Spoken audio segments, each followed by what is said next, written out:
Teeleewin maal? Tajaajila teeleewin irraa hoo akkamitti laaptooppii, ismaartifoonii fi kan kana fakkaatan argachuu dandeenya? Viidiyoo kana hamma dhumaatti hordoftan kanaa fi kan kana fakkaatan waa'ee teeleewin ni hubatu. Kanaaf hamma xumuraatti viidiyoo wajjin turtii gaarii.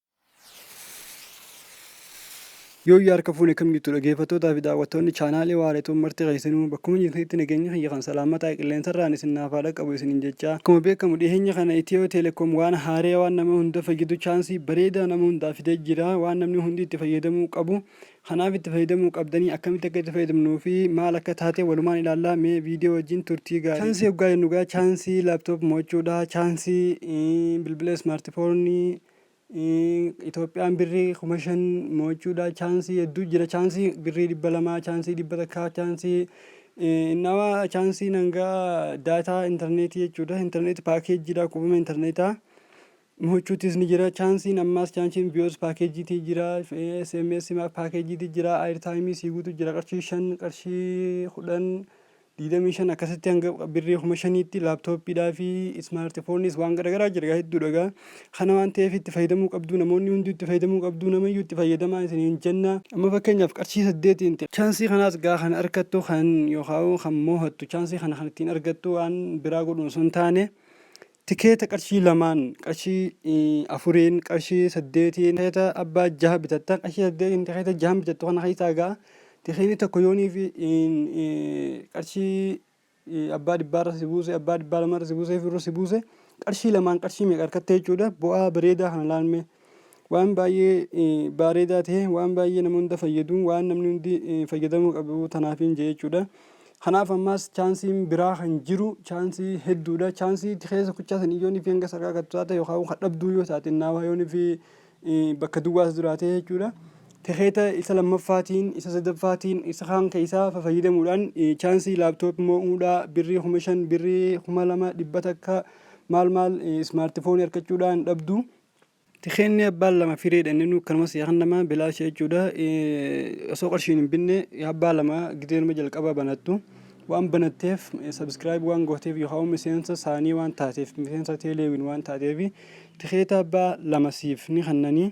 Lamaan sanirraa yoonii fi chaansii waan argatte kabiraatiis fayyadamuudhaaf kuwiiziin jira. Kuwiizii saniin yoonii fi keessattuu akkaan barattoota faadhaa fi kuwiiziin suni gaaffilee biyyattii gaaffilee ji'oogiraafiitii fi kana hedduu jira. Gaaffilee kanneen deebisuudhaan tikeeta si kennanii tikeeta saniin ammaas akkasitti luukii diraawii gootee luukii diraawii irraan argachuu dandeessa. Karaa hedduudhaan jira.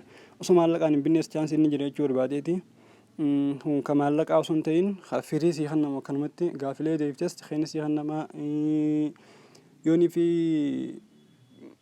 jalqaba gideenii fi galmooftuu si kennama sun akkuma jirutti ta'ee yoo maallaqaan bitachuu feetes qarshii 2 tikeeta bitachuu dandeessa. Tikeeta tokko qarshii 2 akkasii bitatta.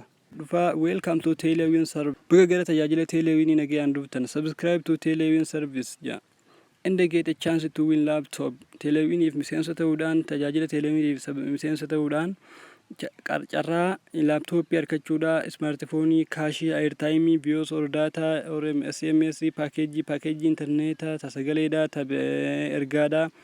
Ergaa barreeffamaa jechuudha. Aayirtaayimii, kaashii, ismaartifoonii wanneen kanaa fi kan kana fakkaatan argachuudhaaf subscribe godhaadhaa jaa. Chaansii kana argachuudhaaf to subscribe daily teeleewin service send 1 to 985 jaa. Guyyaa guyyaadhaan subscribe godhuudhaaf tajaajila teeleewinii guyyaa guyyaatiin subscribe godhuudhaaf tokkotti ergaadha jaa. Tokko gara 985tti erganna. Ammoo yoo weekly feene akkasumas ragalitti weekly subscribe godhuudhaaf teeleewin service send to 985 kaa'uu gamatti bilbilaatiin ilaaluu dandeenya. Karaa hedduu ilaaluu dandeenya. Hojii 985 irratti dawwalla.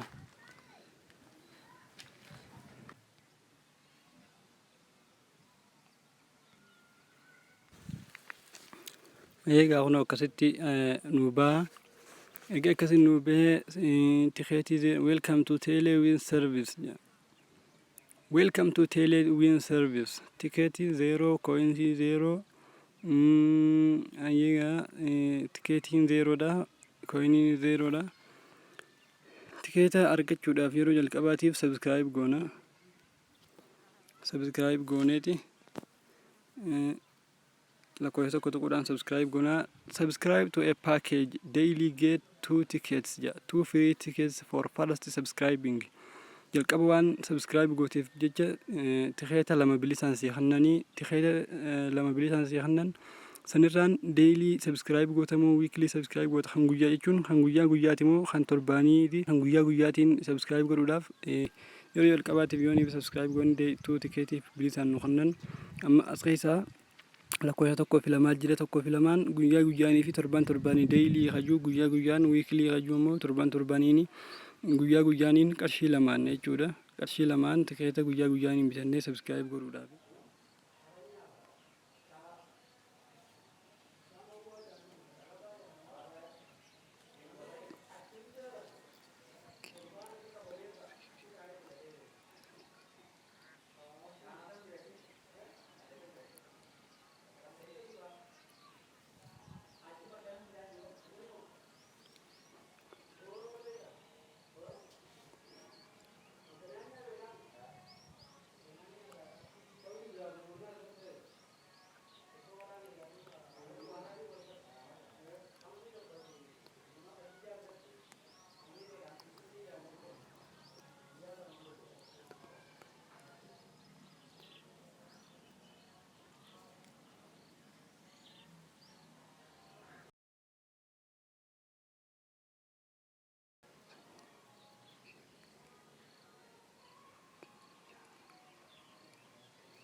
Ini